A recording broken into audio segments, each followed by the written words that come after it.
Now let's come to the next slide. ठीक है, एक बार फिर से क्वेश्चंस मार्क कर देती हूँ कहाँ कहाँ पे क्वेश्चंस है जिनके रह गए हैं इन case. Plaintiff needs to prove burden on plaintiff, क्या प्रूव करना है, ऑब्लिगेशंस प्रूव करनी है। ठीक है, the defendant owed a duty, duty किसकी थी, ड्यूटी डिफेंडेंट की थी। उसके बाद हमारे पास नेक्स्ट क्वेश्चन आता है, ये स्टेज 1 2 ये स्टेप आ गए हमारे पास। नेक्स्ट क्वेश्चन आता है हमारा establish that there was a breach of duty, ये प्लेंटिव को दोबारा से प्रूव करना पड़ेगा। क्या था, रीजनेबल मैन की तरह उन्हें ध्यान रखना था। ठीक है, टेस्ट क्या निकल के आता है, टेस्ट ये निकल के आता है जो एक इंडिविजुअल को, जो प्लेंटिव को प्रूव करना होता है। एक क्या फिर हमें प्रूव करना पड़ेगा कि एक सफ़र हुआ है, डैमेज हुआ है। ठीक है, नेक्स्ट हमारे पास ये स्टेप्स आ गए, यहाँ तक है हमारे पास questions. Now let's come to the next slide. I hope यहाँ तक क्लियर है सबको। चलो let's come to next page.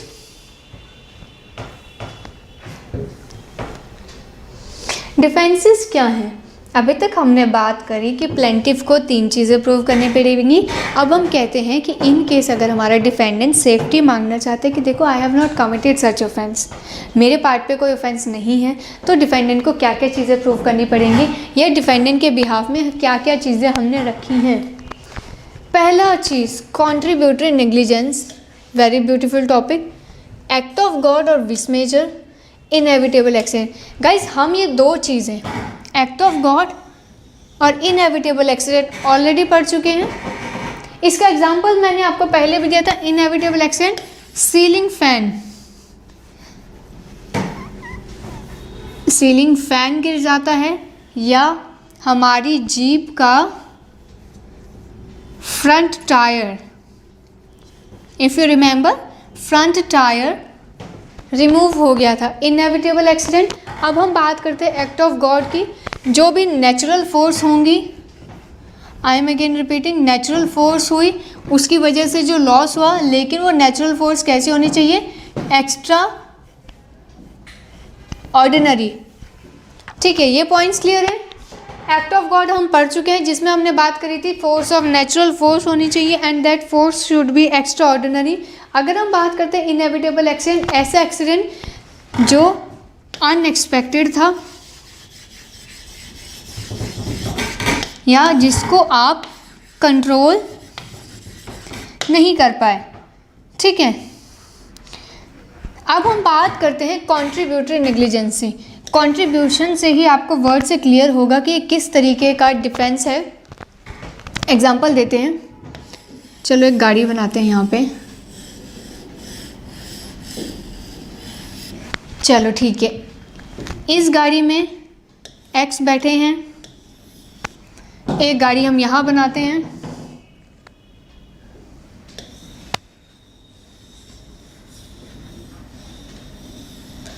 इस गाड़ी में वाई बैठे हैं। ठीक है, अब हम बनाते हैं अपना रास्ता। लो, ये है हमारा रास्ता, 1 वे है।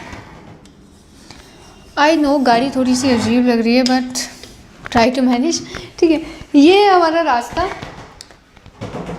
अब यहाँ पे आके जो हमारी दोनों गाड़ियों की टक्कर हुई है, ठीक है, आप देख सकते हैं 1 वे रोड पे हमारे दोनों ड्राइवर कैसे चल रहे हैं, एक दूसरे के सामने चल रहे हैं, और जिसकी वजह से क्या हुआ, दोनों ने इक्वल कंट्रीब्यूशन दिया इस एक्ट को होने के लिए, इस एक्सीडेंट को कमिट करने के लिए। ना वाई ने अपनी कार को स्टॉप किया और ना ही एक्स ने अपनी कार को स्टॉप किया। As you can see, car X and Y के जो ड्राइवर है वो कॉन्टीन्यूसली क्या कर रहे थे, इन अ 1 वे रोड चलते आ रहे थे अपोजिट डायरेक्शंस में। ठीक है, अपोजिट डायरेक्शन में ये भी इधर को आ रहे हैं और ये सर भी इधर को आ रहे हैं। रिजल्ट क्या हुआ, एक्सीडेंट हो गया। और इस एक्सीडेंट को हम बोलेंगे, अब एक्स और वाई जब भी कोर्ट में जाएंगे तो दोनों के पास सेम डिफेंस है, कॉन्ट्रीब्यूटरी नेग्लिजेंस। मीन्स अगर मैं गाड़ी लेके अपोजिट डायरेक्शन में आ रहा तो दूसरा पार्टी भी गाड़ी को रोक सकती थी। ये कहेंगे कि मैं तो अपने रास्ते पे जा रहा था, वो अपोजिट डायरेक्शन में आ रहे थे, तो उन्हें गाड़ी रोकनी चाहिए थी। तो कोर्ट यहाँ पे कहे तो both parties are equally liable. ठीक है, यहाँ तक क्लियर है? I hope it is clear. ठीक है, contributory negligence means both the parties are equally liable for an offense. Car A going on this direction, car B is coming from the same direction. दोनों का equal contribution, equal mistake की वजह से अगर कोई offence होता है, इसको हम नाम देते हैं कॉन्ट्रीब्यूटरी नेग्लिजेंसी। कंट्रीब्यूशन का मीनिंग होता है जब हमने पार्टी करने भी जाते हैं तो हम अपने फ्रेंड्स के साथ बिल स्प्लिट करते हैं, कंट्रीब्यूशन करते हैं अपने फ्रेंड्स के पार्टी के लिए। Means two parties both are equally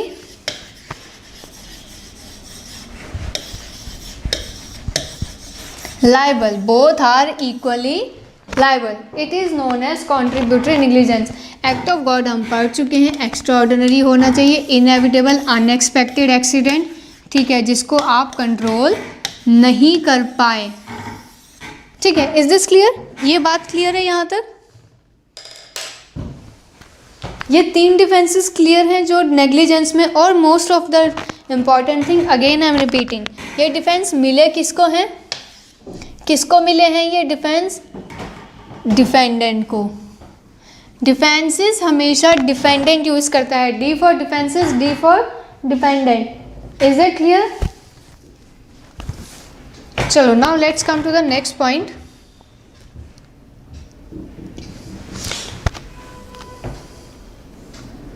चलो हम डिफेंसेस की बात कर रहे थे, डिफेंसेस आगे इनको अब एक्सप्लेन भी कर लेते हैं। Contributory negligence. It was a common rule that anyone who by his own negligence क्या करता है? Contributed to the injury of which he complains cannot maintain an action against another in respect of it. क्या करा एक individual ने? ये हमारा जो एक्स कार ड्राइवर था, इन्होंने भी कंट्रीब्यूशन किया उस एक्सीडेंट में। अब आप कंपनसेशन नहीं मांग सकते because he will be considered in law to be author of his wrong. एक और इम्पॉर्टेंट वर्ड मिला है हमें एग्ज़ाम के लिए। चलो केस पढ़ लेते हैं हम। 1809 का केस है, बटरफील्ड वर्सेस फॉरेस्टर। ठीक है, the defendant had put a pole across the public thoroughfare in Derby which he had no right to do. The plaintiff was riding, that was 8 o'clock in the evening in August when dusk was coming on, but the obstruction was still visible. From the distance of 100 yards, he was riding violently, came against the pole and fall with the horse. It was held that plaintiff could not claim damage as he was also negligent. चलो illustration बनाते हैं। ये हमारे हैं defendant sir, इन्होंने भाई साहब ने ये पोल बनाया है। ठीक है, ये पोल इन्होंने यहाँ पे बनाया है। ठीक है, ये पोल बना है, पोल थोड़ा सा और हो गया। चलो ये एक पोल बनाया है। ठीक है, दिस इज़ द पोल। हमारे जो प्लेंटिफ है वो यहाँ से अपने हॉर्स पे फुल स्पीड में आ रहे हैं, यहाँ पे आके कोलाइजन हो गया, टक्कर हो गई। टाइम क्या था? रात के 8 बज रहे थे। हमारे प्लेंटिफ चले गए कोर्ट के पास कंपनसेशन मांगने के लिए कि ये जो पोल था ये बहुत ही इन रॉन्ग डायरेक्शन में लगाया गया था मेरे डिफेंडेंट के थ्रू। तो कोर्ट ने यहाँ पे जजमेंट दिया है कि even the pole was on wrong direction but what was your mistake? You was also riding violently. आप भी वायलेंटली ड्राइव कर रहे थे, whether it was your horse और it was any other thing. ठीक है, तो गलती किसकी थी? ये हो गए हमारे डिफेंडेंट सर जिन्होंने पोल लगाया, और ये हो गए हमारे प्लेंटिव सर जो अपने हॉर्स को लेके भागते हुए आ रहे थे। तो दोनों की गलती है, तो इसमें कंपनसेशन किसी को नहीं मिलेगा। यहाँ से दोनों को सेपरेशन हो गया। No one is labelled for compensation, reason being both parties are equally liable. ठीक है, both parties are equally liable. Now let's mark for the questions ढूंढ लेते हैं अब हमारे एग्जाम में क्या क्या पूछे जाते हैं। ठीक है, now let's come to the question part. First question, it was a common rule that anyone who by his own negligence, खुद की गलती होनी चाहिए। First question, contributed to the injury में आपका भी पार्टिसिपेशन होना चाहिए, बिल्कुल होना चाहिए। ऑफ विच ही कंप्लेन, जिसके लिए आप कंप्लेंट कर रहे हो, जिस मैटर के लिए आप कंप्लेंट कर रहे हो उस मैटर में आपका भी इक्वल रिस्पॉन्सिबिलिटी लाइबिलिटी होनी चाहिए। Can not maintain an action against another in respect of it, जहाँ पे आपकी खुद की मिस्टेक है, आपने खुद भी पार्टिसिपेशन किया है, and that situation you can not claim compensation. Next question, author of his wrong, question है ऑथर ऑफ रॉन्ग किस में आता है? ठीक है, ऑथर ऑफ रॉन्ग की जो बात होती है, ऑथर ऑफ रॉन्ग, अब आपको दिख रहा है ऑथर ऑफ रॉन्ग, ये ऑथर ऑफ रॉन्ग आप कहाँ पढ़ते हैं? ये आप पढ़ते हैं नेग्लिजेंस में। Next question, question number 2। Questions आप अगर आप देख रहे होंगे कहाँ कहाँ से निकल के आ रहे हैं, author of wrong. Next question, उसके बाद हम बात करते हैं बटरफील्ड वर्सेस फॉरेस्टर, कौन से ईयर का केस है? ये है हमारा 1809 का केस। थर्ड क्वेश्चन, जो LLM या PhD के लिए प्रिपेयर कर रहे हैं। नेक्स्ट हम बात करते हैं he had pour a pole across the public fraud, और हमारे यहाँ पे क्या था? ऑफेंस क्या था? नेग्लिजेंस का था, नेग्लिजेंस ड्राइविंग का केस था, नेग्लिजेंस ड्राइविंग का केस था। ठीक है, हॉर्स आ रहा था। जो हमारा ये वाला पोर्शन है ये हमें देखने को मिलेगा पैराग्राफ टाइप वाले जो हमारे एग्ज़ाम होते हैं, जैसे हमारे क्लैट हो गया या जो भी हमारे हैं पैराग्राफ बेस्ड एग्ज़ाम आ रहे हैं, उसमें हमें देखने को मिलेगा। ठीक है, क्वेश्चंस मार्क हो गए।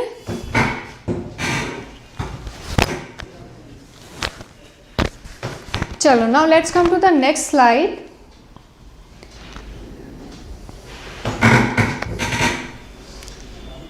Act of God which measure, ये हमने ऑलरेडी पढ़ा है, इसमें ऐसा कुछ पढ़ने वाला नहीं है, लेकिन हाँ केस लॉ है, हम उसे पढ़ सकते हैं। निकोल्स वर्सेस मार्सलैंड बहुत ही फेमस केस है, नोट डाउन कर लो, कहीं ना कहीं हमेशा टॉर्च के पेपर में आपको दिखाई देगा डेफिनेटली। 1875 का केस है। नेक्स्ट क्वेश्चन, ठीक है, the defendant had a series of artificial lakes, artificial lake. बच्चे ये अगर आप ऑनलाइन ऑफलाइन अगर आप पैराग्राफ पे क्वेश्चन पेपर कर रहे हैं तो ये डायरेक्टली क्वेश्चन आते हैं। ठीक है, आर्टिफिशियल लेक वाला केस कौन सा है? निकोल्स वाला केस है। इसको आप जितना इजीली क्रैम कर पाएँ उतना अच्छा होगा, याद कर लो, स्टोरी बना लो, कुछ भी कर लो, लेकिन ये निकोल्स तुम्हें हर पेपर में देखने को मिलेगा, कुछ भी कर लो। ठीक है, निकोल्स का केस है, क्या करा है उसने? अपने लैंड पे, मार्स लैंड पे क्या कर लिया उसने? मार्स पे जाके लेक्स बना ली। इजी तरीका है इसको याद करने का, निकोल्स ने मार्स पे जाके एक लेक पे, अपने लैंड पे जाके लेक्स बना ली। ठीक है, निकोल्स ने मार्स पे जाके अपने लैंड जो उसने ख़रीदा था वहाँ पे उसने लेक्स बना ली हैं। ठीक है, जब तक स्टोरी से आप याद नहीं करेंगे, there are thousand of cases in your law in a number of lakes, तो उन्हें जो फेमस केस है उन्हें याद करने का हम शॉर्ट एंड फॉर्म निकाल सकते हैं। 1875 में निकोल्स ने मार्स पे जब लैंड खरीदा वहाँ पे क्या करा उन्होंने? लैंड पे जाके लेक बना ली थी। यहाँ तक क्लियर हो गया? ठीक है, लेक बनाई थी। अब क्या किया? On his land in the construction और maintenance of which there had no negligence, बहुत ही केयरफुली बनाया, very intelligent boy. Owing to an exceptional heavy rain, reason क्या हुआ? Exceptional heavy rain. एक्सेप्शनल से आपको पता होगा बियॉन्ड द लिमिट हुआ। Some of the reservoirs burst and carried away 4 country bridges. जब उस हैवी रेन की वजह से क्या हुआ, 4 कंट्रियों के ब्रिज टूट गए, ठीक है। It was held that defendant was not liable as the water escaped by the act of God. यहाँ पे निकोल्स जो मार्सलैंड थे, जो मार्स पे जाके लैंड पे हमने क्या किया था, मार्स पे जाके लैंड पे हमने लेक्स बनाई थी, ठीक है। और उन लेक्स के ख़राब होने की वजह से हमें कंपनसेशन क्यों नहीं देना पड़ा, एक्सेप्शनल एक्ट ऑफ गॉड था, अनलिमिटेड ऑफेंस था, अनलिमिटेड एक्टिविटी थी bye the act of God. इसके लिए हमारे डिफेंडेंट को कोई भी कंपनसेशन देना था, ठीक है। ये चीज़ क्लियर है। क्वेश्चंस हमने मार्क कर लिए, फर्स्ट, सेकंड, ठीक है। याद हमने कर लिया है कि इसका नाम निकोल्स मार्स पे गया था 1875 में, वहाँ पे जाके उन्होंने क्या किया, लेक बनाई। ये हो गया हमारा क्वेश्चन। नाउ